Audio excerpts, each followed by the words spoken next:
Lenore, the wife of my eldest son, who always treats me like a stranger, visited our home alone. It was rare to see her without my eldest son, Ralph. So as I welcomed her in, she bluntly stated, "Don't come to the wedding, Jody. Ralph and I are of different class." I was taken aback by Lenore's rudeness, which wasn't entirely new, but I never expected her to go this far. Confused, I asked, "What do you mean by that?" Lenore sighed heavily, as if looking down on me, and began, "I hate how clueless you are. I graduated from a top university and work at the same prestigious trading company as Ralph. But Jody, she went to a third-rate college and is just an insurance salesperson. It's embarrassing to have someone who does a job anyone could do as part of my family." Annoyed, I replied, "Could you not look down on insurance sales? It's not an embarrassing job, you know." As soon as I said this, Lenore retorted with a nasty smile. "Oh, Jody's angry, scary. Anyway, it's already decided. Ralph will surely agree with me." Exhausted, I simply said, "Okay." I'm Jody, 65 years old, and I currently work in insurance sales. I've been with the same company since graduation, now working under employment. It's a tough job dealing with failed contracts and customer complaints, but it's rewarding, especially when I land a big new contract and everyone in the sales department congratulates me. I'm a single mother now. My husband and I had differing values, constantly arguing. Ralph, our son, was old enough to witness these unpleasant times. Eventually, the marriage filled with arguments ended, and my husband refused to take Ralph with him. Despite financial uncertainties, I chose to raise Ralph myself.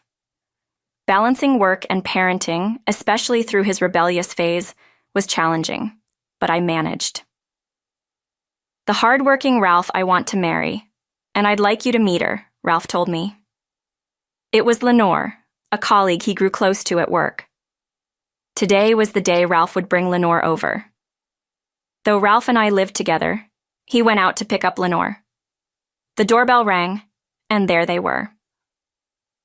"Nice to meet you. I'm Lenore. Sorry for the sudden visit. I brought you something small," Ralph and Lenore said, as she handed me a paper bag with famous cookies from a well-known department store. "Oh my, you didn't have to go through the trouble. Thank you." "No, it's just a small gesture," Lenore modestly gestured. "Thank you for the lovely gift. Please come in," I invited Ralph and Lenore in with a smile. We started with casual conversation. Lenore shared about her upbringing, how she and Ralph got close, and even Ralph's work life, which she spoke of fondly. Then Lenore curiously asked me, "By the way, what do you do for work, Jody?" Seeing no harm, I cheerfully responded, "I'm in insurance sales." At that moment, I noticed Lenore's smile twist. Was I seeing things? I looked at her face again, but it had returned to normal. We continued with the conversation, and then wrapped up the evening. That momentary expression on Lenore's face. What was it all about? Since then, Ralph started bringing Lenore around more often. The matter at hand was wedding preparations. Since my ex-husband definitely won't be attending, I need to do the things Ralph's dad would have done. This was expected ever since my ex refused to take custody of Ralph. I have a lot to cover. Toasts, responses to letters from the mom, and more. I need to start thinking about what to say soon. There's no time to waste, but with work being so busy, it's hard to find the time, especially with Lenore's increasing visits. My personal time is dwindling. While contemplating this, I continued to entertain Lenore's queries. Suddenly, Lenore started talking about her dress. "I absolutely want a dress with bright blue and sequins scattered all over it. It would look so beautiful. By the way, Jody, what kind of dress did you wear at your wedding?" I was caught off guard. Ralph should have told her I'm already divorced. Ralph interrupted, putting his hand on Lenore's shoulder. "Oh, it's okay. I mean, even if you're divorced, it's all in the past, right? I'd be too embarrassed and miserable to ever get divorced. But then, Jody, you're a stranger to me, so I can't really understand your feelings," Lenore said with a laugh. Feeling uncomfortable, I forced a smile and changed the subject. Ralph looked at me, his face full of apology. Lenore, on the other hand, looked triumphantly at me. Her attitude was becoming increasingly troubling, and her constant reference to me as a stranger was concerning. Every time something came up, she'd say, "Jody's a stranger after all." Ralph would always admonish her, but Lenore seemed unfazed. Maybe she really doesn't have a good impression of me. Her attitude was deteriorating. Even Ralph seemed to be feeling uneasy about her lately. I was concerned about the thoughtful gestures he'd sometimes make. In the midst of all this, Lenore came to visit alone. I wondered who it could be when the doorbell rang, and there she was standing by herself. I was used to seeing her with Ralph, but I decided to let her in, though it felt a bit odd with Ralph not around. Right at the entrance, Lenore looked down on me.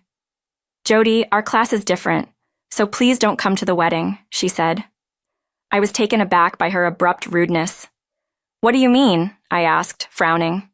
I knew Lenore could be impolite, but this was beyond my expectations. Lenore sighed heavily. "I just can't stand your cluelessness, Jody. I graduated from a top university and work in a top trading company like Ralph, but you're just an insurance salesperson from a third-rate college. It's embarrassing to have someone like you in our family," she said with a look of utter disdain. I retorted, irked, "Could you please not look down on insurance work? It's not the shameful job you think it is." As soon as I stood up to her, she sneered, "Jody's angry, scary. Anyway, this is decided. Ralph will surely agree with me," Lenore exclaimed with a nasty smile.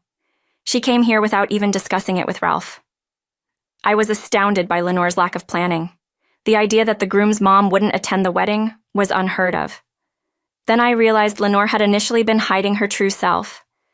Exhausted from dealing with Lenore, I simply said, "Understood," and sent Lenore home. But privately, I was quite irritated. Despite my tiredness, I didn't want someone as rude as Lenore marrying my dear Ralph. However, the wedding date was already set, and there was only about a week left. What should I do? I was in deep thought. That's it. I had an idea. Then came the wedding day. At the reception, Lenore's friends in flashy outfits were greeting guests and collecting congratulatory money. It seems that the parents-in-law are in Lenore's dressing room. I was secretly waiting in Ralph's dressing room, of course, without letting Lenore know. I had given Ralph a voice recorder, telling him about my interaction with Lenore that day. Luckily, I had recorded it using a voice recorder I happened to have for work. Initially disturbed, Ralph quickly understood after hearing the recording. In the end, Ralph was crying and got very angry for me. He decided to cancel the wedding and break off the engagement with Lenore. But it was just a week away from the wedding. Canceling now would incur a hefty cancellation fee, so we decided to give Lenore a bit of a painful lesson. Finally, the wedding began. As it was a restaurant wedding, the ceremony itself felt more like a casual reception. I decided to wait near a door close to the exit where I could see inside without being noticed by Lenore. Next, the entrance of the bride and groom was announced. The host opened the doors for Ralph and Lenore to enter. Initially smiling, Lenore's expression froze as she glanced around and muttered. Understandably so, on the wedding day, all the relatives were inexplicably absent. It made sense for Ralph's relatives to be missing. Ralph and I had gone around to each relative, bowing our heads and asking them not to attend. But Lenore's relatives were also absent. The seats were all empty. The parents-in-law seemed awkwardly scanning around. They probably couldn't understand why no one was sitting at the relatives' tables. Lenore's friends, too, seemed perplexed upon seeing two completely empty tables, quietly discussing something among themselves. In this situation, Ralph borrowed a microphone from the host and announced, "The wedding is canceled, and this will be a dinner party instead," laughing loudly. "What?" exclaimed Lenore. But this wasn't the end of the revenge on Lenore. As the venue descended into chaos, Ralph continued, "Today, I was supposed to marry Lenore standing beside me. However, Lenore has been treating my mom as a stranger and has always been terrible to her. She even commanded that my mom not attend today's wedding. Here's the proof." Then, the audio from that day played in the hall. "Don't come to the wedding because Jod and I are of different classes."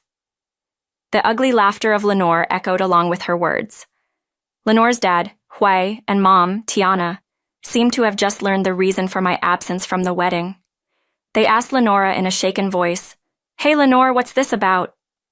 Lenore stood there in her dress, her face turning pale.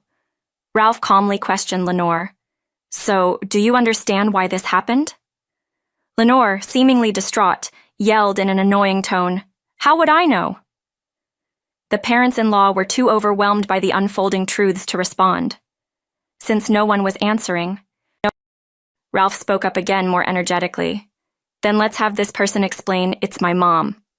With Ralph's cue, a staff member opened the door on the exit side.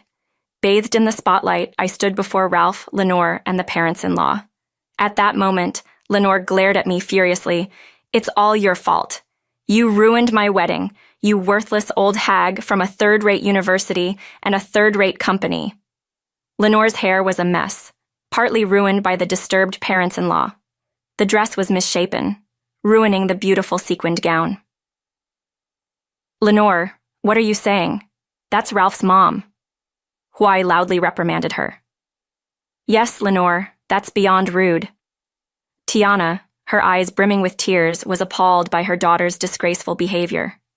It's not rude, Lenore was about to complain to me more when I sternly interrupted her. I get it, Lenore. You don't like me, but I won't tolerate such disdainful attitude towards me, even if I was to be your in-law, I told her. Lenore clicked her tongue, her true nature completely exposed.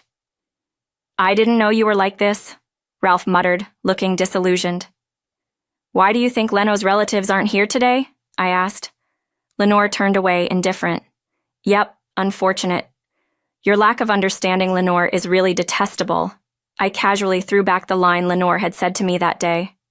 Lenore glared at me, her expression twisted and unbearable to watch. Ralph was also distancing himself from Lenore. You stop it already. That's way too rude to me. Lenore seemed to have completely forgotten her past remarks to me. No, the rude one is you, Ralph retorted, unable to hold back. Huh. I sighed in exasperation and explained, well, the answer is all of Leno's relatives are actually my clients. So, I explained the situation to them and asked them to not attend. Did you know, Lenore? Lenore muttered, stunned. Well, that's Lenore for you. Slow on the uptake. Ralph laughed heartily, showing no sympathy. However, Ralph suddenly stopped laughing and turned serious. No matter how smart you are or which famous company you work for, I can't marry someone who looks down on my mom. My mom is not someone you can belittle. Today the engagement is off, and Lenore and I are strangers. Please never involve yourself with me or my mom again, I said sternly, almost spitting the words out.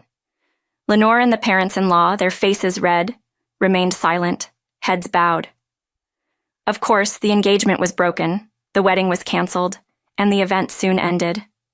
The parents-in-law, being sensible people, apologized to Ralph and me multiple times. They also agreed to cover all the expenses of the wedding. The compensation discussion was scheduled for a later date with the parents-in-law and me. Lenore resigned from her job afterward. We hadn't invited anyone from Ralph and Lenore's workplace to the wedding, but rumors about the debacle had spread. Colleagues sympathized with Ralph, but were harsh towards Lenore. In a workplace that values teamwork, Lenore became an outcast. Eventually, unable to withstand the constant bad-mouthing, the mentally strong Lenore quit. One day, she left a resignation letter on her desk and disappeared. Before vanishing, Lenore approached Ralph. I want to get back together with you, she pleaded for reconciliation, and tell everyone at work that I'm not bad. But Ralph refused. Everything with her attitude returning to how things were was impossible. She also came to me several times, asking, tell Ralph to get back together with me, but I ignored all her requests. Lenora is likely disowned by the parents-in-law by now, so where Lenore is and what she's doing is unknown to anyone. Neither Ralph nor I want to know her whereabouts. 3 years have passed, and Ralph and I live peacefully. We remodeled our house with the compensation money from the parents-in-law. Ralph actually married someone else, a nurse introduced by a friend. She's straightforward and fearless, always speaking her mind. Ralph's new wife even offered to live with me, worrying about me being alone. Are your parents okay with this? I asked, and she replied that her parents are happy together and she'd just be a bother. So Ralph's new family and I decided to live together in this remodeled house. Actually, we're about to have one more. Ralph's wife is expecting a baby in about 3 months. Work is busy but fun, and the family will soon become noisier but seemingly more enjoyable. Looking forward to the busier days ahead with a baby, I feel motivated to keep going. Today,